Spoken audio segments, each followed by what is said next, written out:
Ministria e Arsimit dhe Shkencës ka prezantuar projektin e ri ndërprerja e ciklit të dhunës, parandalimi sistematik i dhunës në familje dhe dhunës mes bashkëmoshatarëve përmes sistemit arsimor. Bëhet fjalë për një iniciativë që bashkon disa institucione, organizata të shoqërisë civile dhe shkolla dhe e cila do të zbatohet gjatë një periudhe një vjeçare.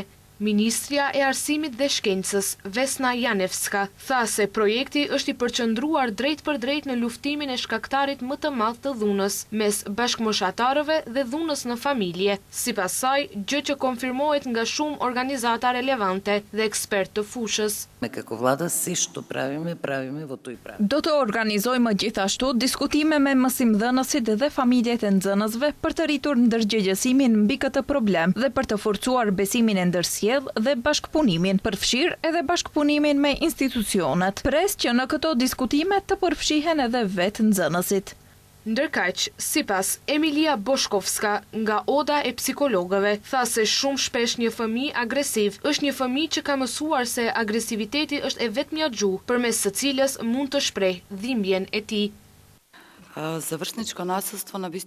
Kur një fëmijë është agresiv, reagimi ynë i parë duhet të jetë ndalimi i dhunës, por përgjegjësia jonë profesionale është gjithashtu të kuptojmë se nga vjen ajo dhunë. Nëse trajtojmë vetëm pasojën dhe jo shkakun, rrezikojmë që cikli i dhunës të vazhdojë nga një brez tek tjetri.